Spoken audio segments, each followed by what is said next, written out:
ఈరోజు నేను ఒక డెలిషియస్ అండ్ హోల్సమ్ ఎగ్ రామెన్ బౌల్ని చేయబోతున్నాను విత్ ఎ ట్విస్ట్. చూసేద్దామా మరి. ఫస్ట్ ఎగ్స్ని బాయిల్ చేసుకుంటున్నాను అండ్ ఇంకొక బౌల్లో వాటర్ తీసుకొని మంచి బాయిల్ అయిన తర్వాత అందులో బార్న్యార్డ్ మిల్లెట్తో చేసిన నూడిల్స్ని యాడ్ చేసుకుంటున్నాను.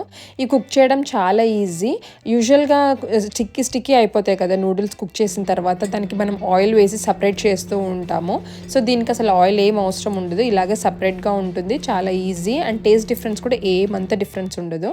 నెక్స్ట్ ఒక బౌల్లో చికెన్ బ్రాత్ వేసి బాయిల్ చేసుకుంటున్నాను. ఇప్పటి వరకు మనము ప్రోటీన్ అండ్ కార్బ్స్ కుక్ చేసుకున్నాము. ఇప్పుడు ఒక ప్యాన్లో లైట్గా ఆయిల్ గ్రీస్ చేసుకొని మష్రూమ్స్ని యాడ్ చేసుకొని లైట్గా సాటే చేసుకుంటున్నాను. అవి సాటే అవుతున్న టైంలో పక్కన బాక్ చాయ్ని కూడా పెట్టి లైట్గా సాటే చేసుకున్నాను.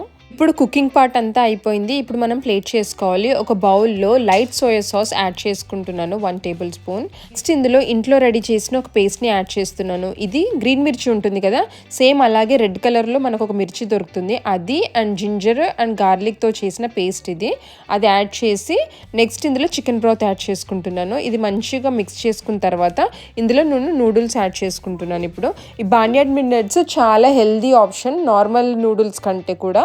మీరు ట్రై చేసి చూడండి, టేస్ట్ డిఫరెన్స్ అస్సలు ఏమి ఉండదు, మీకు చాలా నచ్చుతుంది కూడా. కిడ్స్ కూడా చాలా ఇష్టంగా తింటారు. వాళ్ళకి అసలు నార్మల్ నూడిల్స్కి ఈ నూడిల్స్కి డిఫరెన్స్ ఏం అంతగా తెలియదు. నెక్స్ట్ ఇందులో సాటే చేసుకున్న మష్రూమ్స్, మీకు కావాల్సిన ఏ వెజిటేబుల్స్నైనా యాడ్ చేసుకోవచ్చు.